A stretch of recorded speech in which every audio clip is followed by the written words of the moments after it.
The controller told us that these objects had been observed for over 2 weeks, coming down from over 80,000 feet, rapidly descending to 20,000 feet, hanging out for hours, and then going straight back up. For those who don't realize, above 80,000 feet is space. Is there a correlation between any of the characteristics of these UAPs, UFOs? What we tend to see are the smaller vehicles tend to be, think of a sports car. The large ones tend to be not always, but almost exclusively either triangular shape or boomerang shape.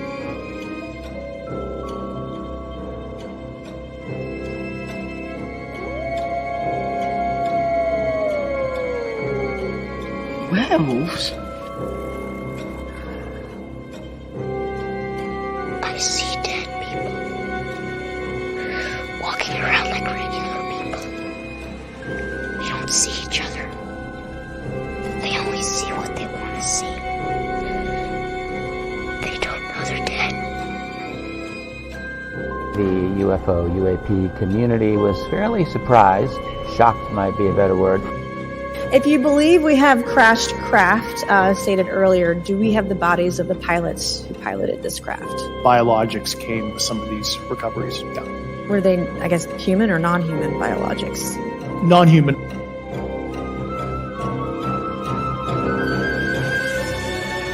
Do you think there is life on other planets? Well, I'm not quite sure, but I suppose there would be. I've seen a flying saucer. You've seen one? Yes, definitely. At Lane Cove. When was this? 1953. You don't think this is a figment of your imagination? Several other people with me saw it.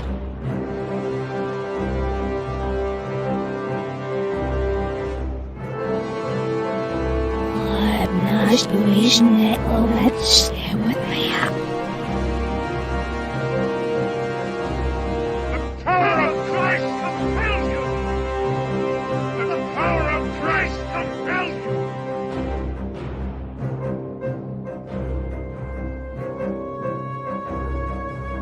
There is now a new UFO whistleblower with some major bombshell level statements.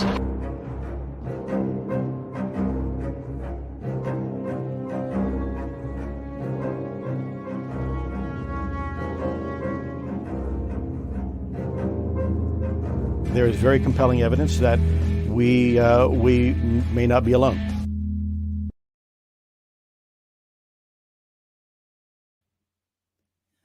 This episode is brought to you by some amazing people. Tabin R., Eddie Tab, Diane Boss, Mecca Mickey, Dorothy Hawkins, Jeanette Angel, Kelly Lewis, Richard and Fern Harrison, Gary T., Moon at Noon, Aaron's Energy 313, T-Bone, Marcel, Goophonian Metalhead, KC, and welcome to the show. And a special thank you to all of our subscribers on YouTube, on Spotify, and now over on Rumble. If you wish to support the podcast, you can hit that join button below to become an Eyes to That Sky member. Or if you want to join our Patreon or to provide other support, the links are below in the show description. But now, on with the show.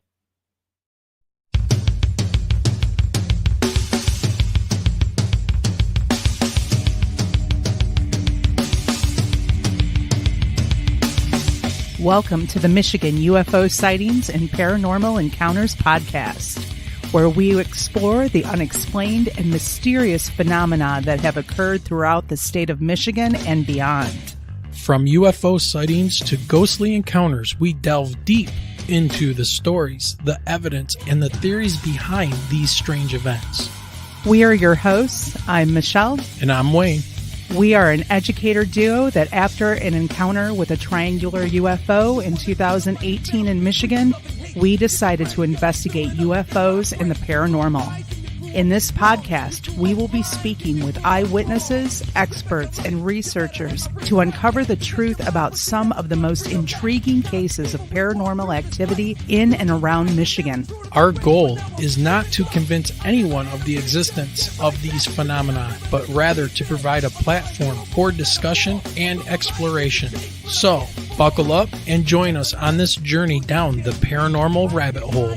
On an escalator.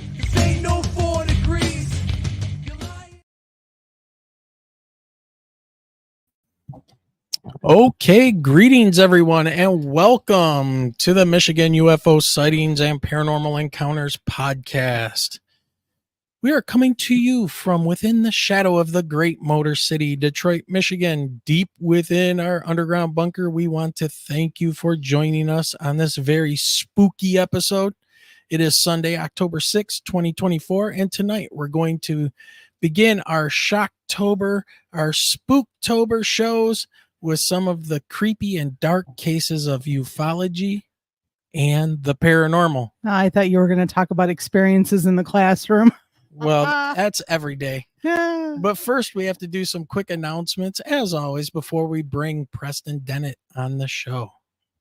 Michelle. Well, remember, if you have a story that you would like to tell, or if you would like to email the show, you can do so at mi.ufo.podcast@gmail.com. Also don't forget, if you wish to make a donation to the podcast, you can do so with PayPal, Super Chats, buy us a coffee, check out the merch store, join Patreon. All of those links can be found below in the show description. If you become a YouTube member or a Patreon member, you will get a shout out during the intro. You can see right. Our list doubled. I had a lot of names to read. Yes. And be listed as a part of the credits at the end of the show as a thank you for your continued support. Yep. And if you guys can continue to help us out, this is amazing. So make sure, if you're watching this, you are hitting that subscribe button, because according to analytics, 51.4% of you watching this are not subscribed. That's over half, almost exactly half, but still over half. So continue to help us out. Hit that subscribe button, hit the little bell notification so you can see when we put up post or put up a video. Last week we were at 56, I believe it was, like 56.2%, and it went down by 5% by you guys going ahead and hitting that subscribe button. So that's a failing test score. But we want that low. We want low. Score is good. So keep on doing that, everybody. It helps us fight that YouTube algorithm, and we can get those bigger guests on with the more popularity we get. So you can tell I'm stuck in grading mode. Yeah. And I'm like, but 50% is still an E. Well, remember too, if you're listening to this on Spotify, please make sure that you hit the follow button. Yes, absolutely. And don't forget, leave us like one of those 5-star reviews over there on like iTunes or Spotify. That helps us out as well. So Michelle, why don't you go ahead and oh boy, welcome everybody in chat. I was going to say, Wayne has given me quite the job to do. Well, we got to start off. I'm just going to start at the top of the list. I'm going to say good evening to T-Bone. We also have Dolly Saffron with us tonight. Yep. We have Gary is in the house. Diane Boss. Gary. Let's Abbott see. Hoffman. We've got Namaste. We've got, you said you got Abbott. Aaron's Energy 313 is here. Yep. Dorothy Hawkins. Mama Dorothy's with us. Yep, that's Mom. Yep. Yep, Mama's with us. And speaking of that, Dorothy has now been a member for 11 months, almost the full time that we have been doing a live show. And thank you, Dorothy, for always being there. Yep. She says, proud member of this UFO pit chat. My kids club. We've got Patrick O'Leary with us tonight. I needed to do my Irish brogue with that one. O'Leary. No, we're good. Okay. And hey, Hides Along Grass and Rick Davis and Mike J have also joined us. Yeah. So thank you everybody for joining us live. I'm sure more will be popping in as we go along here tonight. But one of the things we got to talk about as well, I think we only have about 10 more days, right, Michelle, till Ray Szymanski's last and final public presentation for 2024. Not Swamp Gas, the true story of the 1966 UFO.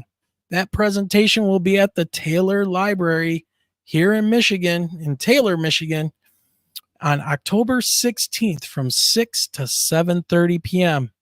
Ray said he's bringing plenty of books if you're interested in purchasing them for $15 a piece or $40 for his complete trilogy, and he will sign them for you as well. So I've got my book sitting over here, Swamp Gas My Ass, and he's signing that. Damn it. So, all right. Why don't we go ahead and get ready to bring Preston on? So every October, we like to focus on more of the creepy, the encounters, the experiences that are not very pleasant and kind of creep people out, maybe make them scared. They're worried about something coming back. Maybe it's some kind of a paranormal attachment. Oh, did you hear that? What? There was a crowd. Oh, there he goes with the sounds. Yeah, we got to have a little. God bless it. I had a student on an assignment that I was reading earlier today when I was doing grades. And I guess his mom works for Eloise. I'm sure one of the attractions. And he was so cute. He was like, my mom works there.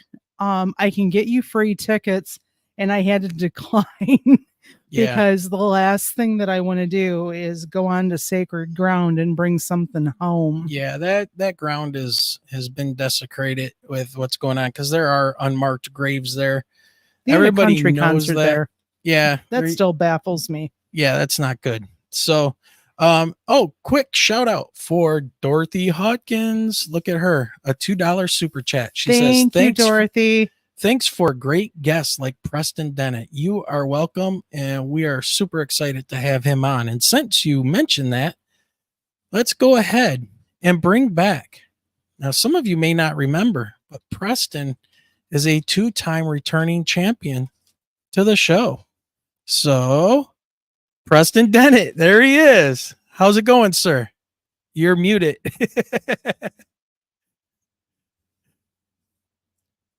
Oh, there we go. Sorry, I was muted. Yeah, doing well. Thank you. I hope you guys are too. Yeah, we're doing pretty well considering it's been a very strange beginning of the school year and all kinds of just high strangeness seems to be going on lately. And now that it's October, I guess the October surprise or whatever these things are called, and just a very creepy feeling going on. I don't know if it's just our country, it's an election year or what, but yeah. So just real quick, once again, Kelly Lewis has become a member. She's been a member now for 7 months. Thank you, Kelly Lewis. You are awesome. We really appreciate you. You guys do this stuff for us, and it helps keep us going. It's awesome. So anyways, we're very happy to have you back on the show tonight. You were last with us on March 18th, 2023. So almost 2 years ago. So any new developments since your last appearance back in 2023? I can't keep track of time anymore. I can't either. So. It just moves so quick these days. I've, putting out a new book or two actually per year, working on my YouTube channel, trying to stay alive on planet Earth, and trying to have fun at the same time. Yeah. I think that's everybody, man. It's very strange out there, like I was saying. Well, here's some strangeness for you, and I kind of hinted to this when you were in the green room when you first showed up. But one of the things that teachers have been doing, and we've been kind of tasked with, and I'm pretty sure this is all over the place, is the use of AI. Trying to learn how to do AI and have it help in the classroom with lesson planning and all of this stuff. So I decided I was going to talk to Chat GPT about you. And so I asked Chat GPT if it remembered who I was. And it said, of course I remember. You're the host of the Michigan UFO Sightings and Paranormal Encounters podcast. What kind of show are you having tonight? And I said, well, we're having on author and researcher in the UFO and paranormal, Preston Dennett. Do you know who that is? And it said, that's awesome. Preston Dennett is a well-known figure in the UFO and paranormal research community. He has written a lot of books and articles on topics like UFO sightings, abductions, and encounters with otherworldly beings. His work often delves deep into witness testimony and detailed cases. It should be a fascinating conversation. All right. You had me a little worried there. All right. That's not too bad. No, it's not too bad, but oh my goodness, dude. It's like chatting with like a real person, you know? Yeah, I could probably pass the Turing test. If you've heard of that. Yeah. Amazing. So one of the reasons we wanted to bring you on is, like I was saying earlier, was, you know, you being such a prolific writer and a researcher and gathering all of these unique and interesting, you know, personal cases from people. There have to be ones, or there has to be ones that are not very pleasant or creepy. We've had some of those people on here with their stories. Some of them work for MUFON. You know, some people have experiences that were like, they healed me. You know, they're very nice. They want nice stuff for the planet. And then other people are like Terry Lovelace. They have implants. Him and his best friend became almost like mortal enemies. His one friend ended up dying of mysterious means. I think he might have ended his own life because of the traumatic experience they went through. I believe, was it Travis Walton, that did not have a very pleasant experience either. So with that being said, want to kind of hand it over to you and have you take us through some of the cases that it might have been a little bit more disturbing for you and the witnesses. So take it away. Yeah. Well, I certainly have quite a few ghost cases, which I think absolutely are quite creepy. And occasionally there are UFO accounts that people find quite frightening. I'm not sure I would term necessarily as negative, but definitely a little creepy, I guess would be a good word. Yeah. And one case that certainly comes to mind occurred to a school teacher, a daycare worker. I call her Eleanor. She doesn't want her real name used. But an amazing story. I think this was 2006. She lives in a little town called O'Fallon, Illinois. And she had this very unusual experience. She likes to go jogging very early in the morning. We're talking like 4:30 a.m. Not my cup of tea to get up that early. But hey, to each their own. And she basically jogs down her street, up another street, takes a sort of loop of the whole neighborhood, and brings her dog with her. So she wakes up real early one morning, as she always does, 4:30 a.m., still dark, of course, jogs down her road, goes up this street called Kyle Road. And there's a T intersection with another street, which is a fairly busy street during the day. But at this hour, no, there's no cars whatsoever. Nothing really there. Cornfields. There's a high school. Not anything special around there. But she's jogging up to this intersection, which is a T intersection, and her dog stops and looks ahead. Now she's thinking wild animal, because this is a fairly rural area. Not unusual to see deer or fox or raccoon or something like this. So she looks up expecting to see something like that. And that's not what she sees. She sees something she can't even comprehend at first, because it looks to her like there is a man walking on stilts with hand extenders on his arms, walking right down the middle of Kyle Road. Now, she's thinking it can't be that. This makes no sense at all. So she's walking along, and this thing is coming right towards the intersection. Now, there is a very tall street light there, 15 feet tall or so. a little taller actually. This thing is heading for that. So her dog's watching it, she's watching it, and as it comes under the streetlight, she now gets a good look at it. And of course, it's not a person. She says her first thought was grasshopper. And she revised that pretty quickly to praying mantis.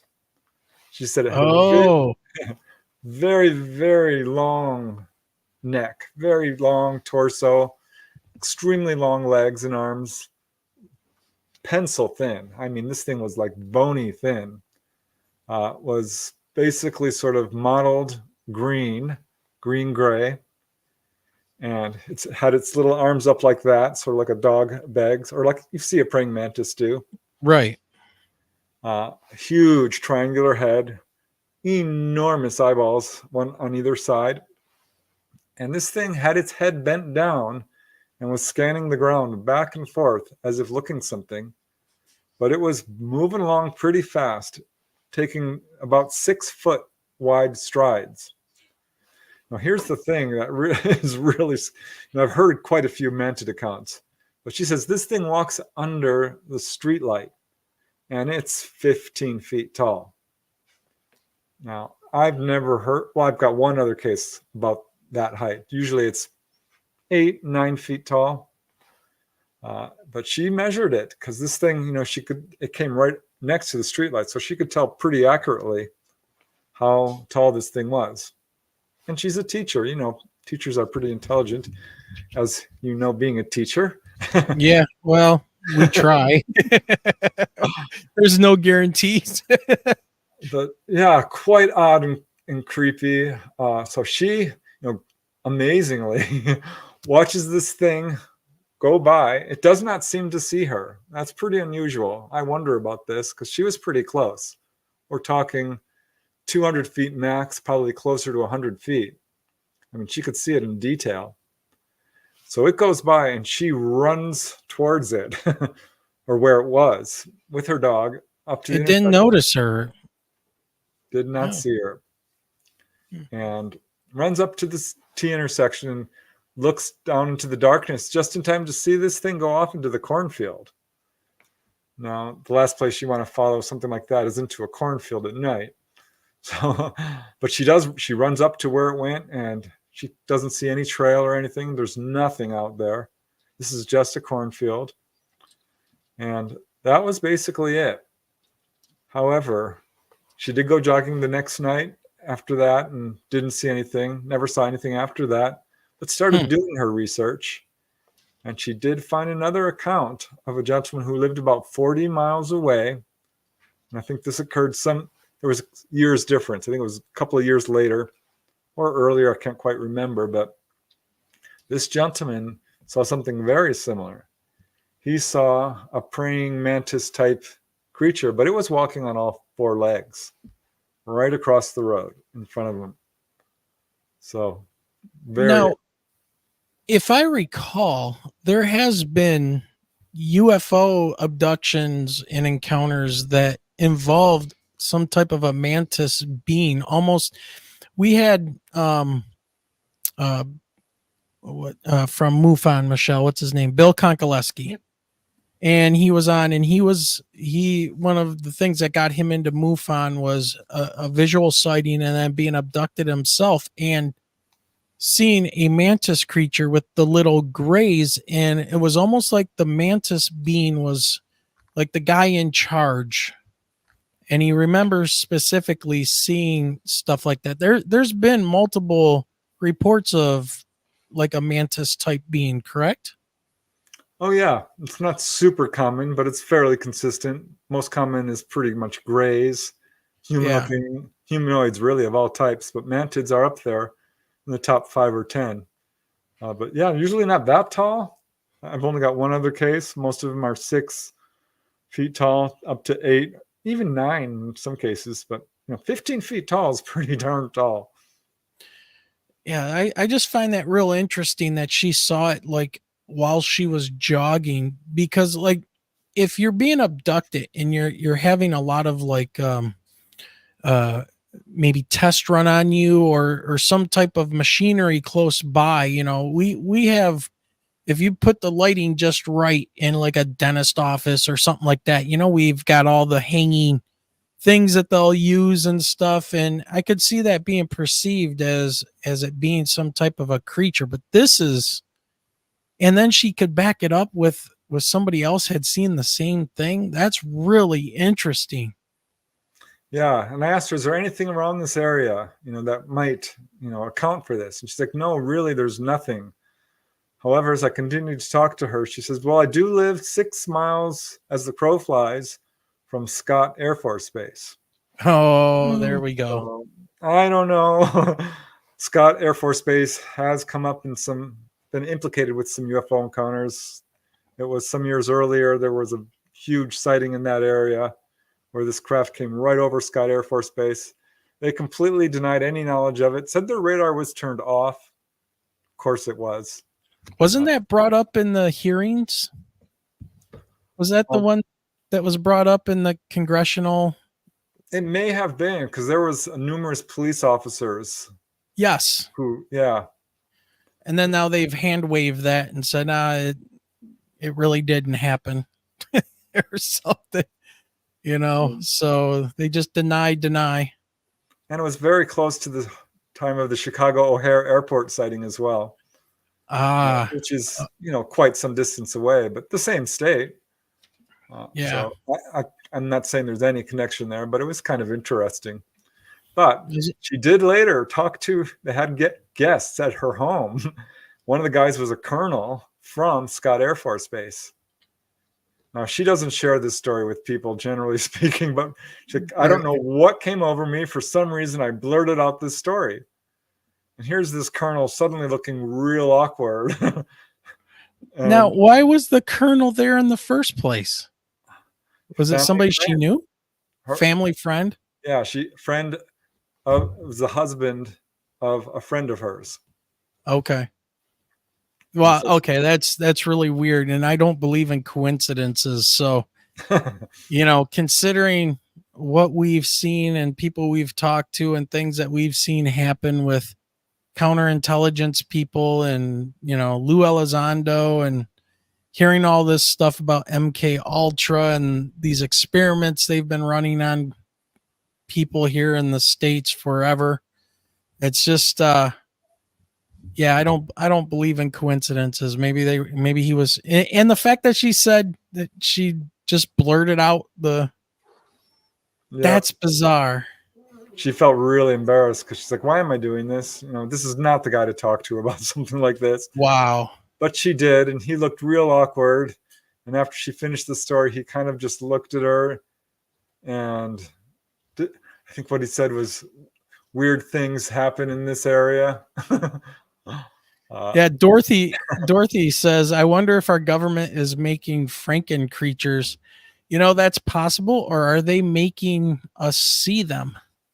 That's interesting too. There's people that will say that some of this stuff is them using us as test subjects to make us see things. So, when it comes to our own government, I trust them far less than I trust the ETs. I can tell you that, because my labs, military abductions, is a real thing. Yeah. Which I did talk to another gentleman who had legitimate encounters, which were quite benevolent, but took a real turn when, as a very young man, he became a Marine at Camp Pendleton, and they bumped his security up. Next thing he knows, he's being brought in. They drugged him, hypnotized him, brought him on a blacked out bus to a location where they showed him a craft. And then, now this is the controversial part of the story. When he told me this, he was in tears speaking about it. He said there was a reptilian humanoid there. Now, was this, he thinks he was experimented on, my lab, essentially. So I don't know how much validity to place in this, in terms of an ET working along with the government, or is he being completely messed with mentally? Right. He said this reptilian humanoid was easily 7 feet tall, had broad shoulders, twice as broad as a normal person, came right up to him, stared him in the face. He was with a group of other soldiers, and they told all of them, do not break rank. Every single one of them, except him, broke rank.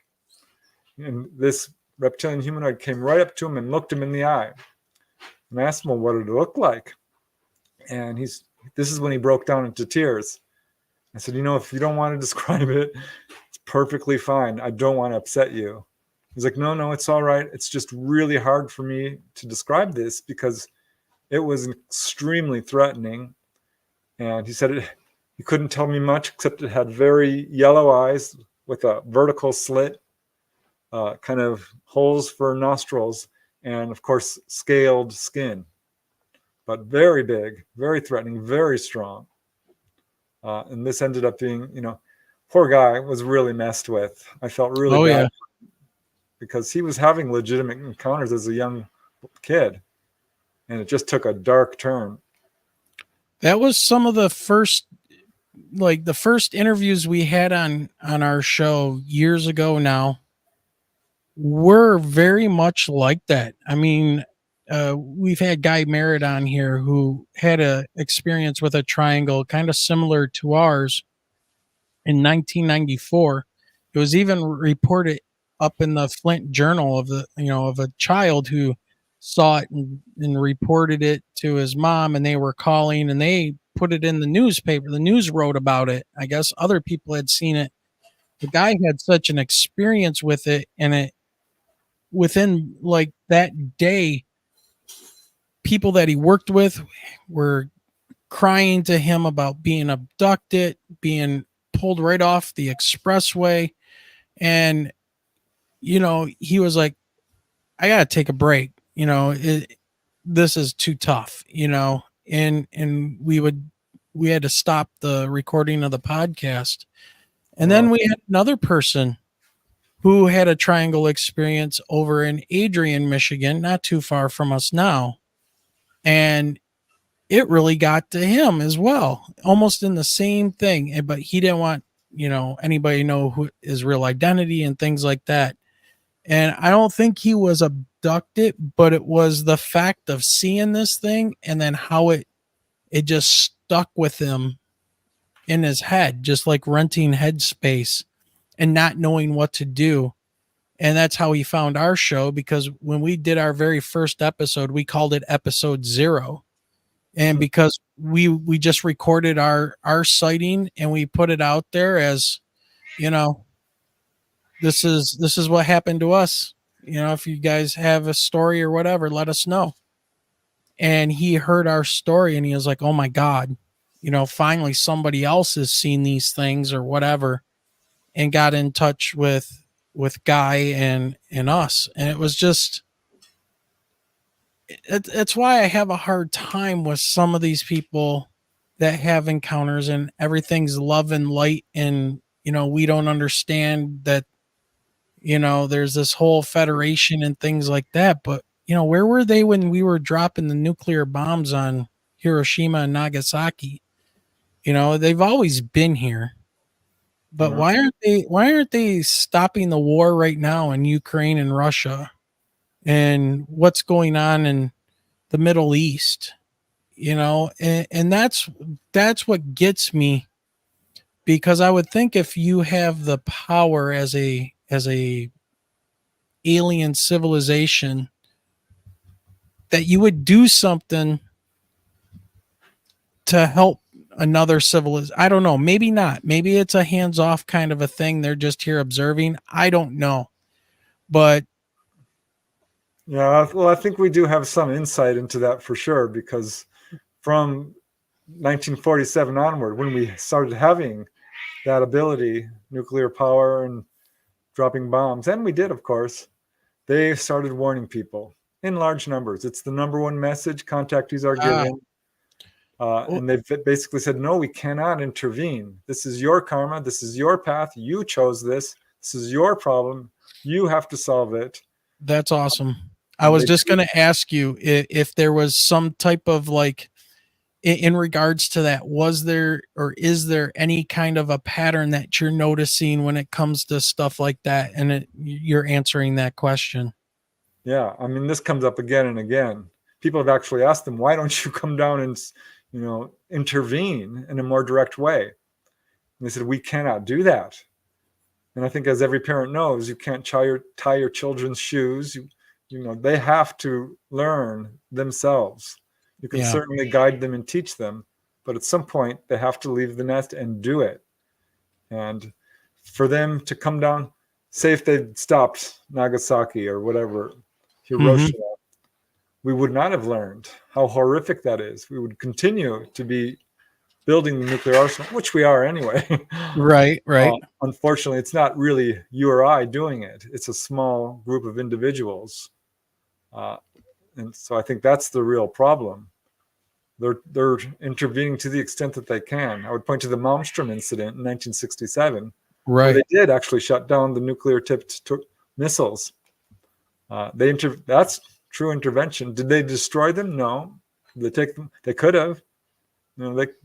So they are intervening to the extent that, I think karmic laws allow. And that word karma has come up in numerous contact cases that I've personally investigated and certainly read about. Now, isn't there a case though where they did kind of the opposite thing with the Russian ballistic missiles, where they actually turned them on and were getting ready to launch them and they couldn't stop them? Yeah, but they didn't. They didn't actually launch them. But this, I think, was another display of listen. Right. And because when people don't listen, they have to take a further action. Yeah. And really try to wake these people up. But unfortunately, our intelligence agencies, I guess, the highest levels of the military are the ones who are a real problem here. Yeah. Well, and you know what? Before you go into your next story, you had mentioned My Labs. Can you explain what that is, what that stands for? Yeah. Of course, many people are having genuine contact with ETs who generally have a mission. And I think if you look at the onboard experience, this bears this out. It's one of healing. Honestly, it can be a very scary experience. But when a person is examined, they're often healed. They're given a tour of the craft, shown the engine room, taken to the observation deck, shown a field of stars or the Earth or the moon or other planets, taken to the control room. They're given messages, warnings about the destruction of the environment, dangers of nuclear power, war and aggression, greed, corruption, all these kinds of things. It's a very spiritual experience for a lot of people, and leaves them with almost a psychic awakening. My point is, it's generally, although really traumatic and frightening for some people, eventually, it's overall positive. However, we have these things called My Labs, military abductions.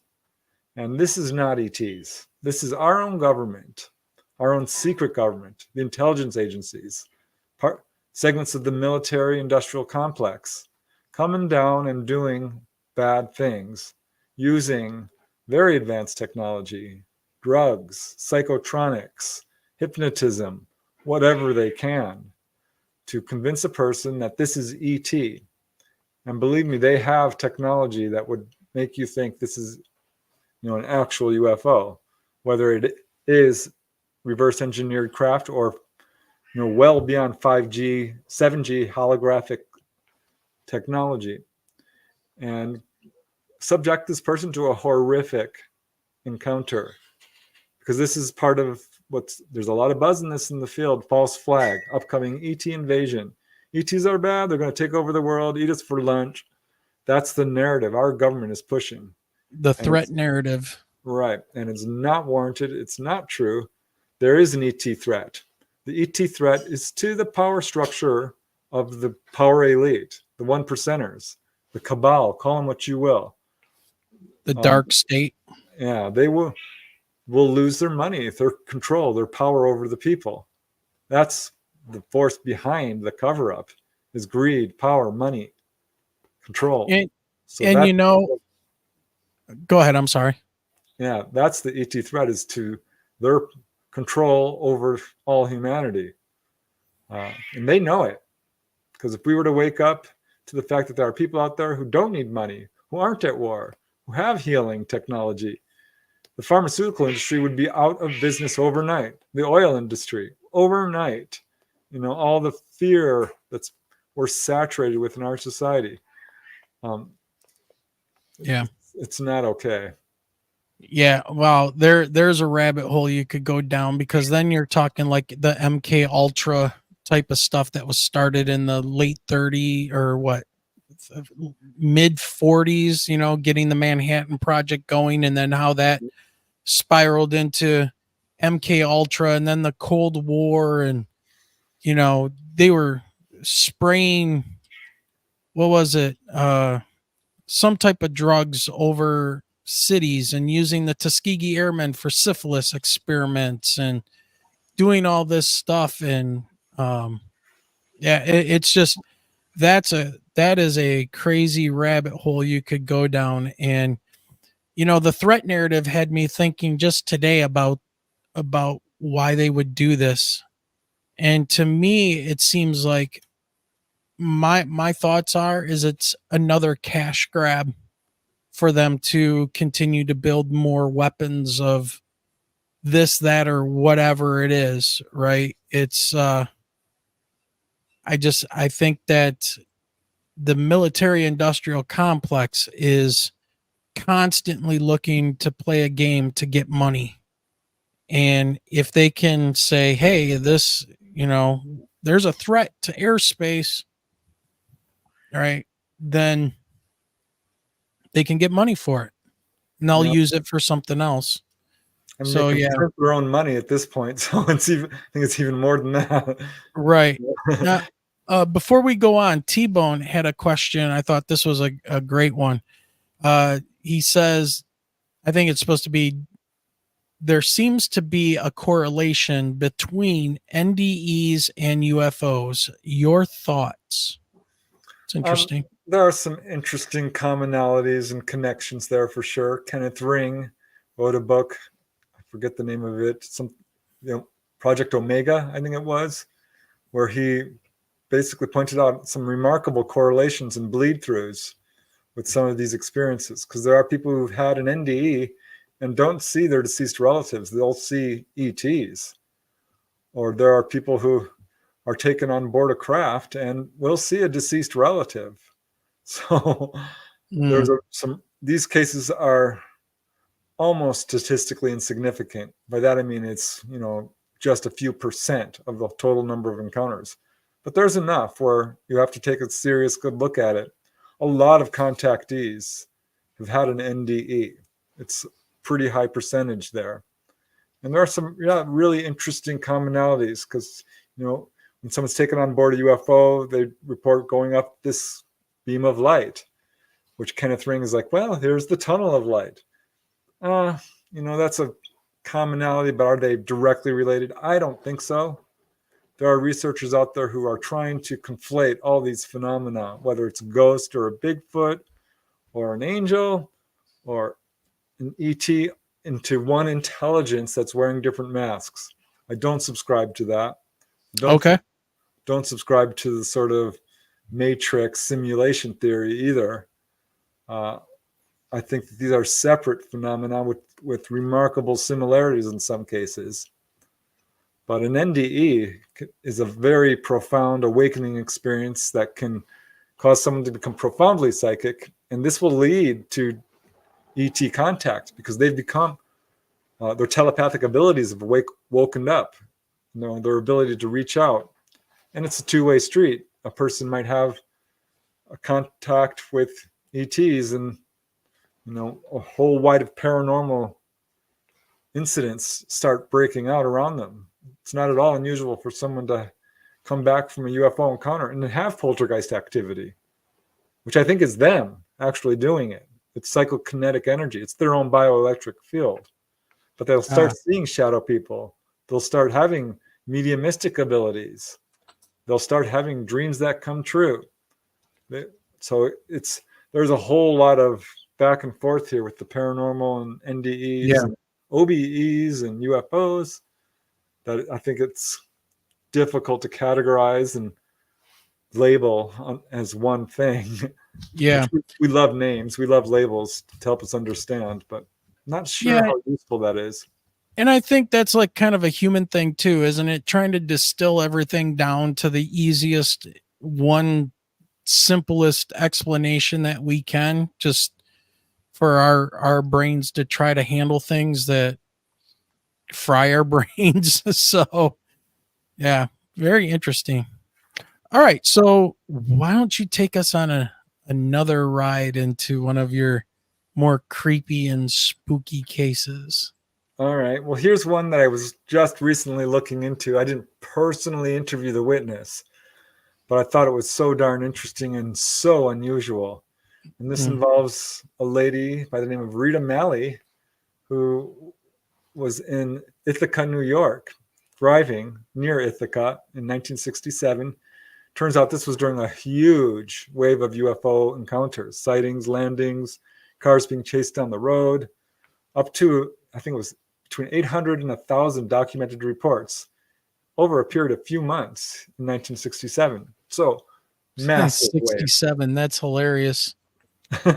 Where was this at? Ithaca. Ithaca. Oh yeah, it's New York. I think Ray has mentioned something about this because, you know, obviously we had the famous 66 stuff going on here. So yeah, well, this was on December 12th, and Rita is driving with her young son. He's in kindergarten, so 6 years old or so, 7, and he's in the back seat and he's jibber jabbering like little kids do. This is a lonely highway. There's nothing really around. It's a dark, stormy night. Cliche, but it is. Winds blowing, snow flurries, and suddenly this red light fills her car, this eerie red light. And her first thought is, please, I'm speeding, or she wasn't speeding. But she looks behind her, and there is no car. There is no police car. And she's driving along, and it's still filling the car with red lights. So she's becoming increasingly nervous about this.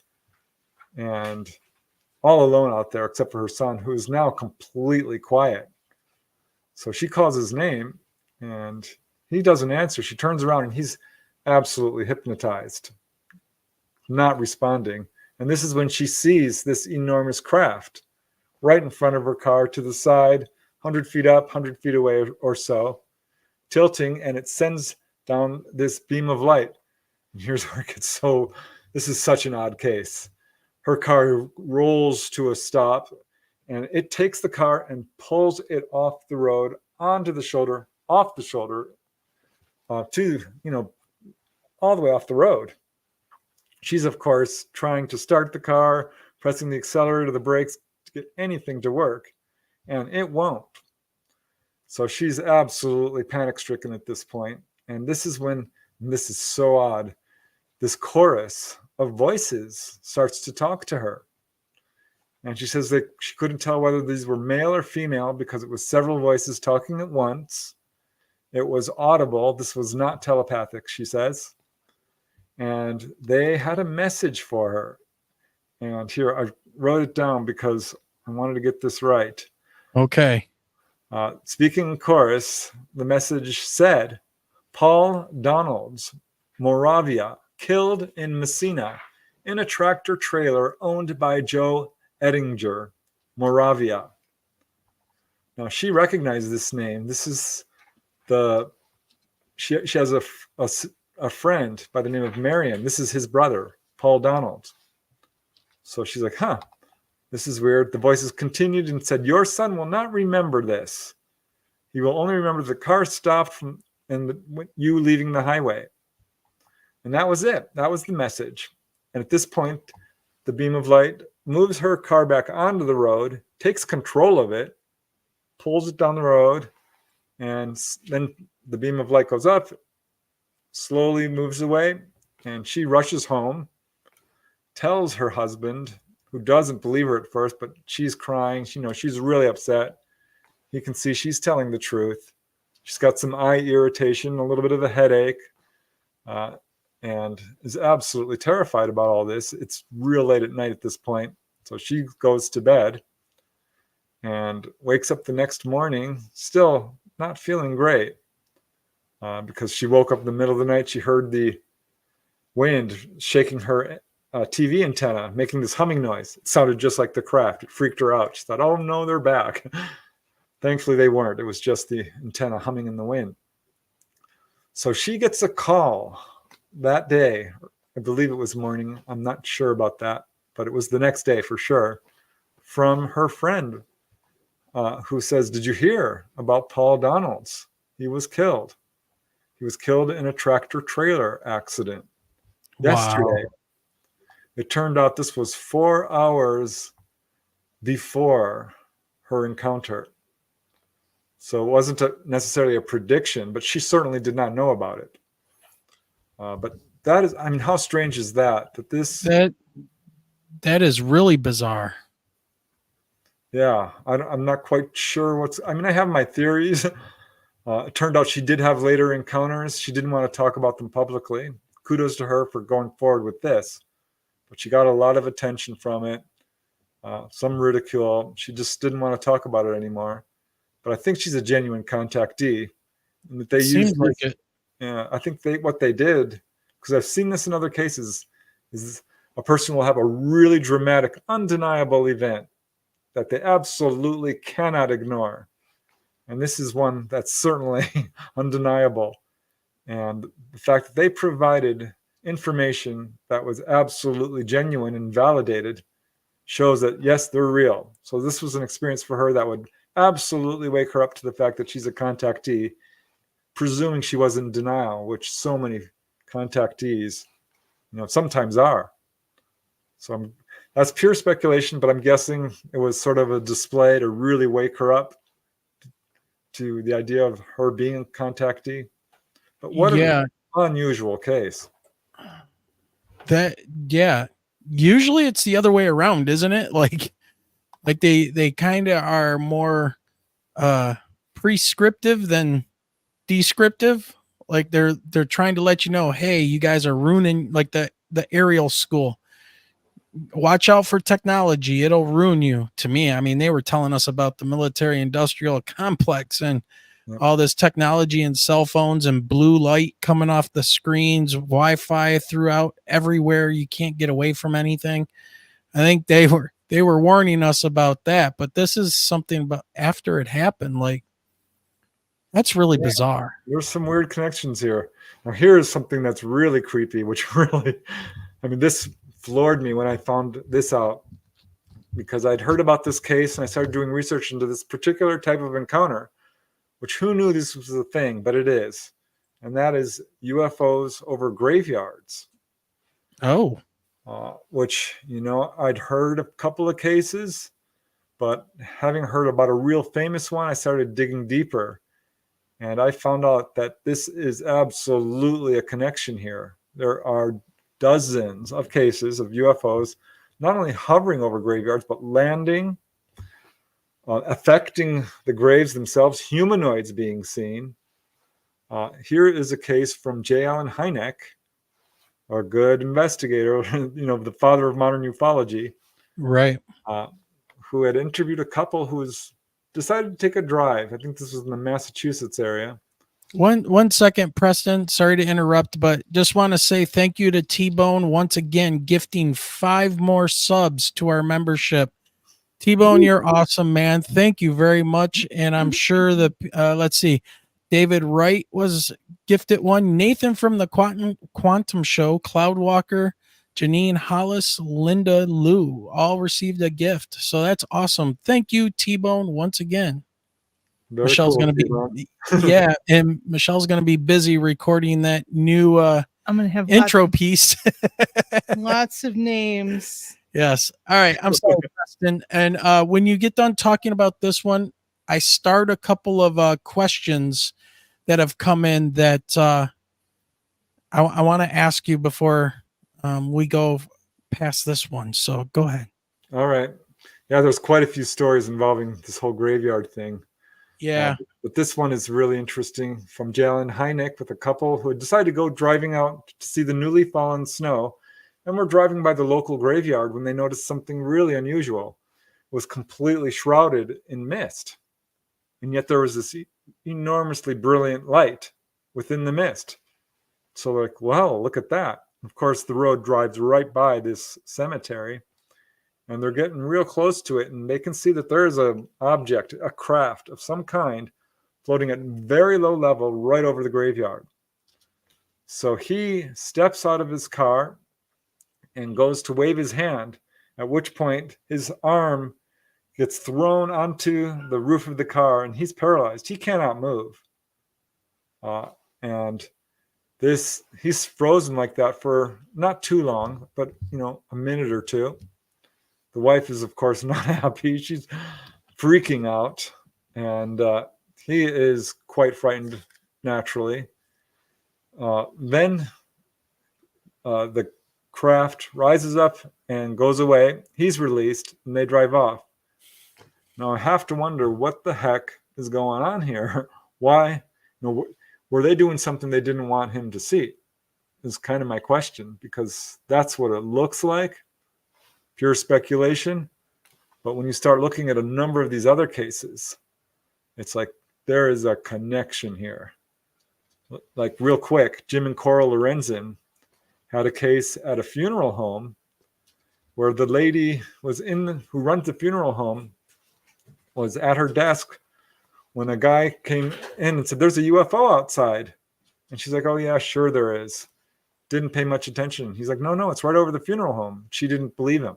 A couple of days later, her son comes running in, "Mom, there's a UFO hovering over the funeral home." Yeah, she saw it this time, I believe. Well, certainly her son did. Wow. Yeah. Got more cases along this line. Wow. Okay. Well, let me hit you up with some of these questions because they're pretty good. All right. So let's see here. Let's go with Metalhead since he asked first. He asked, did humans make triangles in the 70s? I'm assuming he's talking about the triangles like Michelle and I experienced and stuff. Have you ever researched that, when they started appearing, and any patterns and things that you found with those around the 70s? I think that probably we did have reverse engineered craft at that time. And the large majority of these are triangular crafts. The TR-3B is certainly often pointed to as being an example of this. And it's my understanding it goes way back to the 1950s when they really became successful at what we would call anti-gravity. This is not my area of expertise. I focused a lot more on direct, right, board experiences, people who are having contact with humanoids and ETs. But yeah, it's my understanding that yes, the vast majority of triangular craft are probably our own. Not to say that the boomerang is different or the manta ray, but your direct right triangle, I believe, are largely, if not exclusively, reverse engineered craft. But yeah, I can't say for sure. That's not my area of expertise. Right. That's more like a Michael Schratt thing. Yeah. He's the historian, right? Yeah, he's amazing. You gotta love Michael. He does his homework. Oh yeah. Yeah, he's fantastic when it comes to the historical perspective on that. We should ask him to come on and talk about that. All right, another question for you. Says, may I ask if the ETs are one with their ships mentally controlling movement? I think Dolly knows a little bit about that, doesn't she? Yeah, well, you guys had her on your show, yeah, and she talked about that. Yep. Yes, and I've certainly talked to a number of people who said, you know what? These craft seemed almost alive.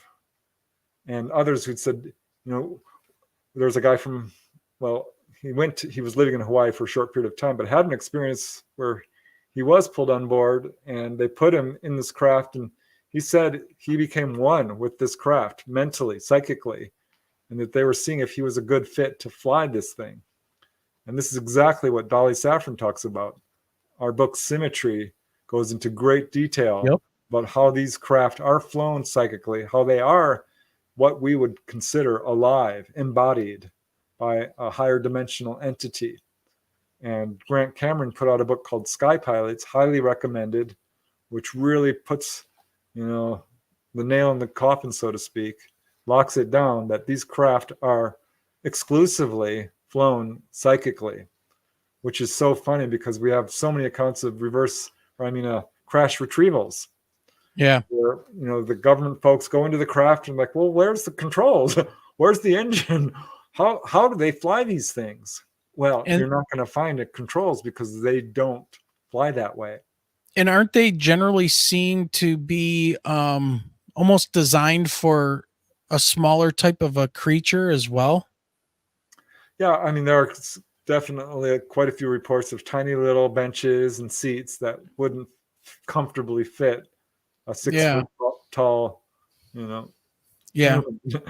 human. Here's one from Leah. She says, "Have you any info on the blue avians? I've never heard of this one. Mm-mm. Is this something you know of?" Well, this was really given some popularity by Corey Good, who put forth this story about blue avians, which turned out to be quite a bit of controversy surrounding his account.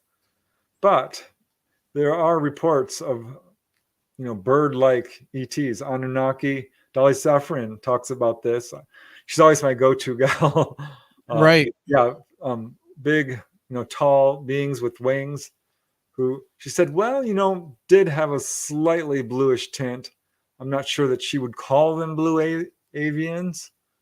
I don't personally have any other accounts besides hers. There was one possible one where a guy did see a very tall being, which he thought had a bird-like face, but he couldn't get a good look at it. It was shadowed and blurred to a certain extent. He was not able to focus on them. Okay. But yeah, I wish I could tell you that I have firsthand accounts. I don't. Other than the report of Dolly Safran of seeing Anunnaki type beings, winged beings. Okay, so all right. So Shelly Montgomery, man, she wants this one asked of you really bad. She's in all caps. So she says, "Question, please. Preston, in your research, have you noticed in 10-year cycles a pickup in sightings?" I wouldn't say 10 years hard and fast. Okay. But what we do see certainly is sort of a ebb and flow of encounters. There's been a lot of research into this because suddenly there'll be this huge flurry, a wave of sightings that's extremely intense. And here's the thing, a single sighting that's widely publicized can inspire other people to report theirs. And then you have this snowball effect where suddenly people are coming forth in large numbers. Yep. And it's suddenly a wave of sightings, which may have been occurring the whole time, but was not reported. I'm not entirely sure that's true because we do have what you would think of as hotspots across the United States that are well known for having high levels of activity. I'd point to the San Luis Valley in Colorado, or Sedona in Arizona, or the Santa Monica Mountains in California, Hudson Valley, upstate New York. Wytheville, Virginia had a huge wave at one point, as did Gulf Breeze, of course. And if you look at waves of activity throughout history, you do see them. 1947 was a massive super wave that launched the modern age of UFOs. But 1965 was, and 66 even, a huge wave of sightings. 1973 was known as the year of the humanoids, for a good reason. So many humanoid encounters. And they were different. A lot of them were different, right? You had that's when you had the Nordics and you had the reptilians started and the Greys, and they people started coming forward more, it seems like, and reporting that. Yeah. So I'm not sure it's 10 years or, people have tried to categorize this so they can predict the next wave. Yeah. And they never have quite been able to do that, but man, oh man, look up November of 1957. It will knock your socks off right after Sputnik. This is when there was a wave of sightings, which car after car after car was being stalled by UFOs. It changed the way people thought about UFOs in the highest levels of government, they used to think, well, it's just an accidental byproduct that cars are installed, and they started to realize, no, they can intentionally do this. In France in 1954, there was a wave that was unprecedented before or since, involving hundreds through November and October. October and November. Okay. So many landings, well over 2,000 sightings, hundreds of reports of humanoids. Well, So Dolly said, oh, go ahead. Yeah, there are definitely waves of activity that come and go, ebb and flow. Yeah, Dolly was just saying, I don't know where her thing. Oh, here it is. Last 100 years, yes, but they are no longer here right now. Okay. Yep. And that makes sense. And then, as was popped up there just a minute ago, Shelly Montgomery with a $4.99 super chat. Thank you. And keep talking, everyone. Well, thank you, Shelly. We really appreciate you. And Dolly's point bears repeating, though, because yeah, if you look into the statistics of Newfork and MUFON and stuff, you'll see sightings. They're often distant lights, probably attributable to reverse engineered craft. In my own files, I stopped getting, onboard experiences a year or two ago, by now. And very, very rarely, an occasional humanoid sighting, but they can show themselves in sort of a remote viewing form, astral form. But yeah, what she's saying is I believe valid, because if you look into the science of our magnetic fields, they have dropped by 40%. You can verify this yourself. CMEs, coronal mass ejections, are a real problem right now. And the ETs have taught her a lot about this, what we're facing, which is a possible CME of the X class, which will wipe out our grid permanently. So, look into it, do your homework, but always good idea to be prepared, have food and water. You can get enough food for a year by just buying rice, beans, and pasta for fairly cheap.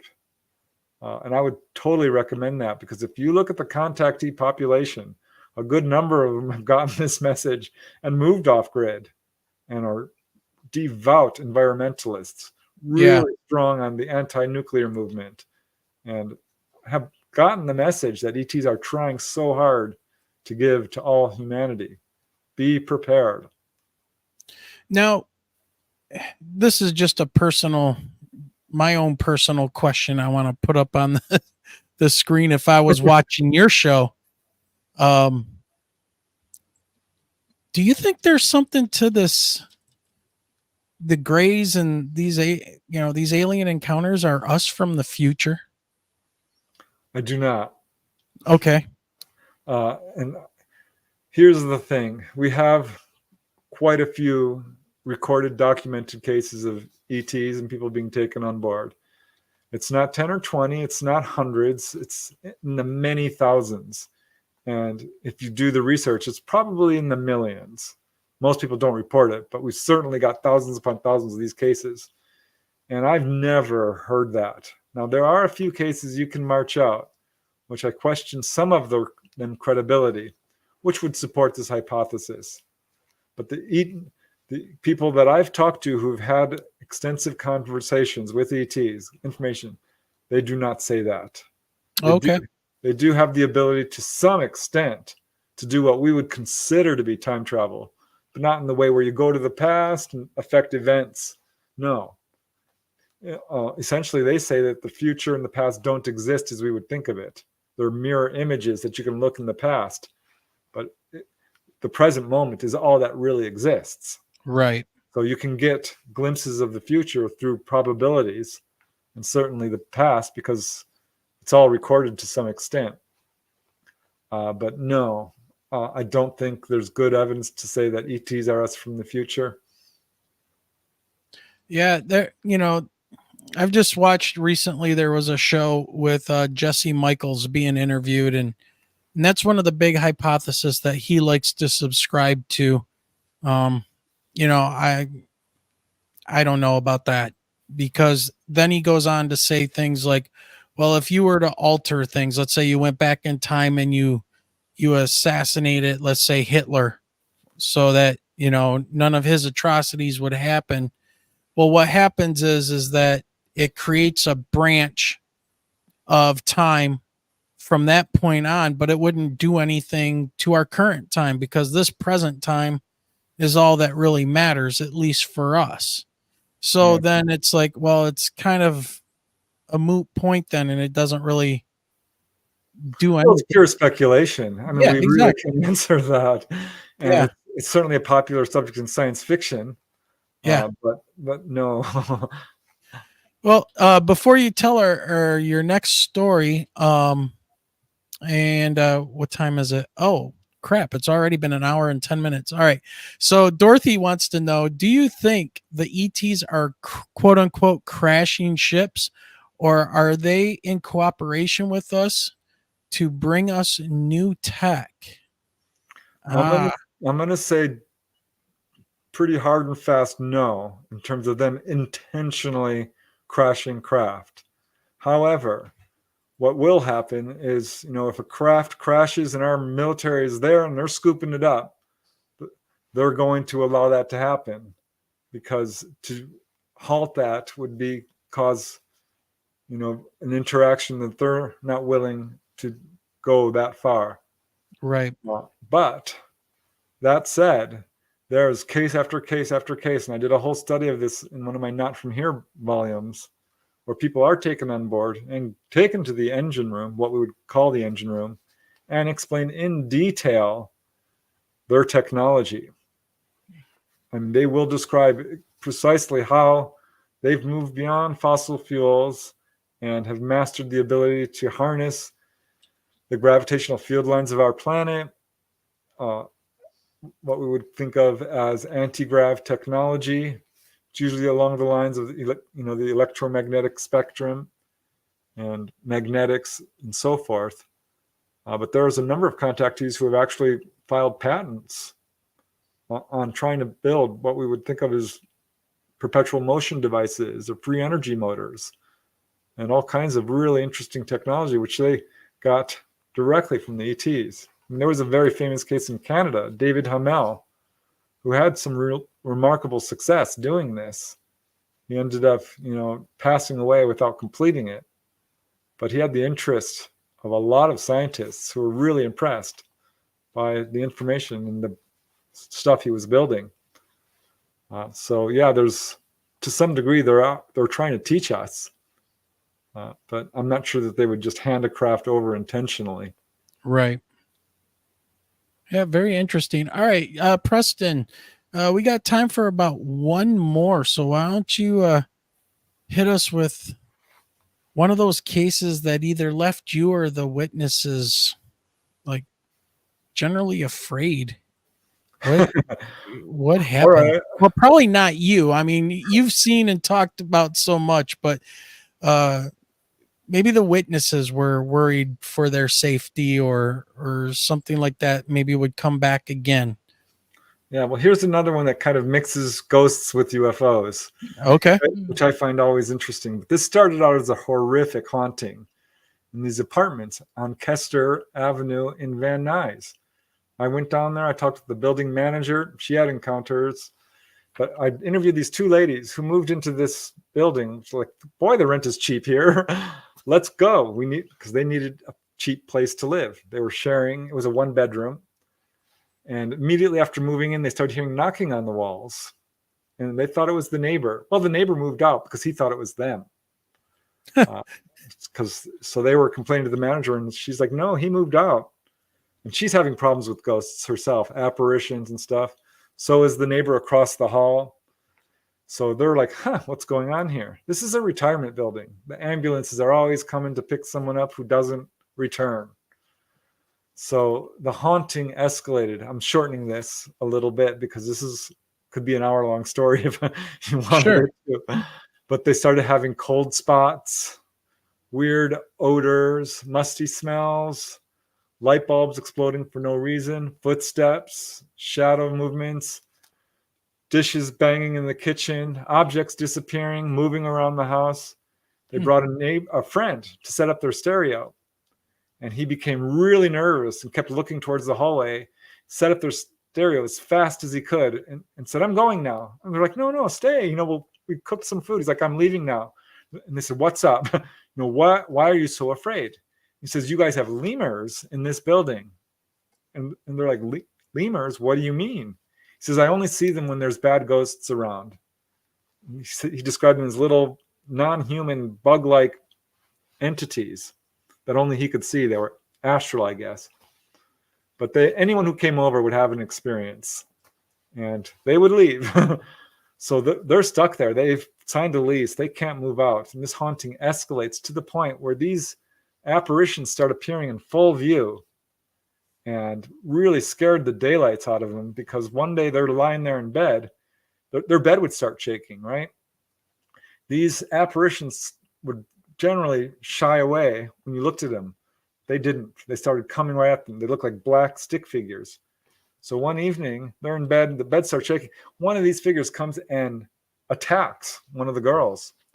And she's paralyzed. She said it moved into her body, tried to possess her. This is a haunting, a dark haunting, a demonic haunting, I think, that went to the full route from, infestation to oppression to attempted possession. She couldn't breathe. She could see it. She said it was this ugly woman with dark black eyes and stringy hair and no teeth and almost non-human looking. And she was struggling to breathe, and she's calling all, on Jesus and so forth. And her friend is trying to pull her off the bed. She weighs a ton. She cannot lift her up, which is, technically impossible because she's a little girl. I mean, not a little girl, but a light.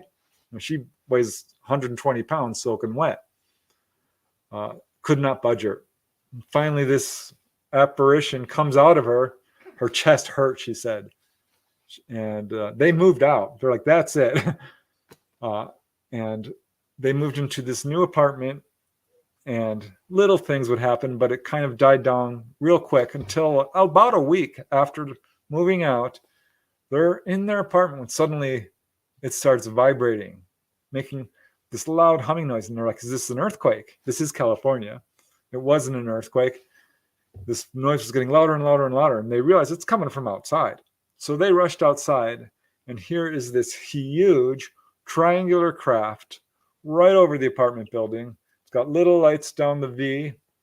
It's tilted at an angle. It's shining its lights down at them, because they're thinking, "Oh my gosh, this is another haunting event, and this is not good. We thought we were done with this." And then this UFO shows up right on the tail of this horrific poltergeist haunting. They thought that there was some weird connection there. I don't know. Perhaps it's certainly, like you said, coincidences. Do you believe in coincidences? I don't know. It's hard to say for sure. But then one of them ended up moving out anyway, and the other girl continued to deal with a haunting. She had a spirit come and hold her down to the ground for like 10, 20 minutes. She could not move. Was that the only time that they saw the craft? That was it. Yep. Neither of them have any history of UFO encounters, but they swear up and down and sideways that this was 1989, that this was a UFO over downtown Van Nuys, which may sound unusual, but I've got a lot of cases all throughout very populated areas. I would guess someone else saw it, but I couldn't find any reports. Wow. Okay. But that's weird. Yeah, I will add this. During this haunting, one of them would have precognitive dreams of murderers, and it would be on TV the next day. Like this person was murdered or killed or had an accident. So real dark, very scary. That's weird, because Michelle seems to have a remote viewing ability of things that happen. He's like over here snapping his fingers at me like he's getting ready to talk about me. Well, I'm reading chat. We went through a little bit of remote viewing with Brian Bowden, and he was testing us, and he was trying to show us how anybody can do it. I'm not very good at it, but Michelle was just nailing one of the pictures he had in an envelope. She's like, I see a castle, a couple women, a bridge, trees. It's like in the forest, yada, yada. And she wrote all this stuff down, and he pulls out the picture, and it's of a castle in Germany, I believe it was. But that wasn't the weird thing. The real weird thing was the next morning she gets up and she's scrolling through Facebook, going through her news feed, and right there in her news feed is an article from the local Detroit news station with that picture of the castle, and a guy from a place close by to us called Lincoln Park, threw two ladies off the bridge outside the castle, killing one of them, and the other one was critically injured in Germany, and he was being detained. And Michelle wrote all that stuff down, and he was just from right here. And then we see the news article the next morning. It was the craziest thing I've ever seen. Yeah, and that's a crazy coincidence. It's not a coincidence.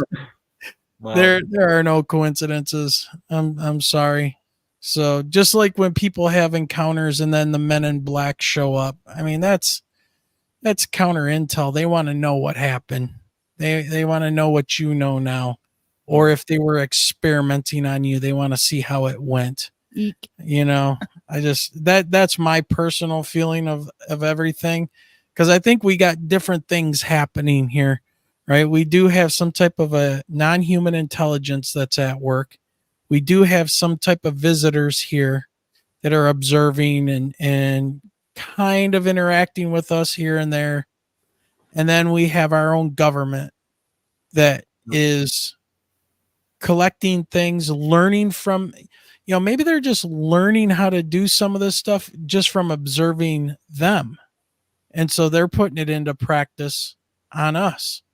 I mean, there's a lot of things going on.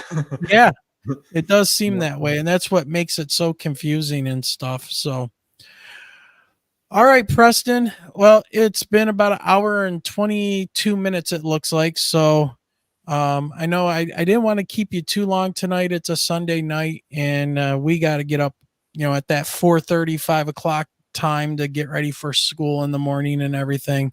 But any last minute things you want to leave us with? Any shows coming up, appearances you want to let people know about, where they can find you, your socials, all that good stuff? Yeah. Thanks, Wayne. I'm pretty easy to find on social media if you just punch my name in: Instagram, Facebook, Twitter, X, all of that. And in our show description, I put it all in there. Oh, thanks. Yeah, I appreciate that. I have a YouTube channel, put out a good deal of my research for those who don't have the time for books or the funds. But my books are available on Amazon. They go into a lot more detail, I think, than you can do in any podcast. Also, I do a podcast with Dolly Safran, contactee, each Monday evening at 8 to 10 p.m. Eastern, called The Light Gate, where we bring all kinds of experiencers and guests and have a good time talking about these subjects, which are very important. So, yeah, I appreciate you guys having me on. I think absolutely. We all need to know about UFOs and spirits and life after death. But we all need to stop listening to our lying governments. We all need to stop living in fear. We need to recognize that we are immortal beings who will survive death. So we don't need to live in fear. We should definitely live in love and compassion, pull ourselves out of ignorance and delusion to the ability that we can, because boy, the misinformation out there is thick. So we need to all do the work. That's what I would leave people with. And have fun. That's, it's a tough world out there, but we're here to have fun. Okay. Well said. And I couldn't agree more. And we absolutely love your work. I see Ryan says, love your work, Preston. Absolutely. Keep up the good fight, man. And we really appreciate you. So with that being said, want to say thank you and have a good night, Preston. Thanks very much. Have a great night, Preston. Thank you. You too. All right. Well, Michelle, that was, well, I got your smiling face avatar here. That was a great show, man. Yeah, I'm back with my dark hair that I'm sure I'll hear more about tonight. Oh, yeah. Well, before we take off, chat has been live tonight, guys. Yes, it has. And we have a poll that's right. Wayne needs to remember to uncover the percentages. Correct. So I'm ending that poll now, and it looks like 41 votes. It was, have you had a negative experience with UFOs or the paranormal? 58% said no, 41% said yes. So thank you for participating in that, and I find that very interesting. It's I was expecting a lot lower number on the yes part, but I guess it depends on how you are perceiving everything, right? So I was a yes. I got the shit scared out of myself in the tunnels at Eloise. Yeah. Well, that was a paranormal thing, right? Yes, so, yeah. it was. And that was part of your question. Yes, it was. All right. Well, just a quick thank you to everybody tonight. So Dorothy becoming a member for the 11th month. So once And again, then we've got Dorothy, 5 new members thanks to T-Bone. that's right. T-Bone gave us that 5 gifted memberships. So thank you. Kelly Lewis is now a member for 7 months. And then Dorothy did a super chat of $2. Thank you very much. And Shelly Montgomery, a $4.99 super chat. You guys are amazing.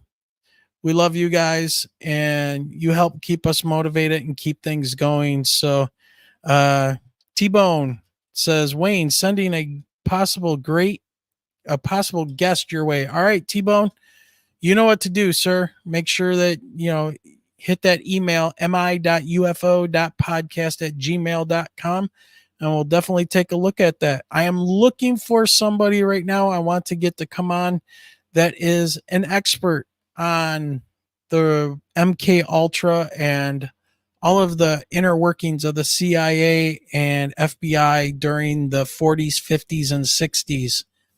I'm looking for somebody like that knows a lot about like the Church Commission that investigated all that stuff during the time of the JFK assassination and all that, because that is some crazy, evil stuff that was going on. But with that being said, Michelle, I think it's time for us to call it a night. What do you think? We've got an early morning. Amazing sound to do with it, too. I'm telling you. All right, everybody. Have a great night. Michelle. Have a great night, everyone. And remember, keep those eyes to that sky. That sky. We're out of here. Now, where is this? There's it. Okay, outro.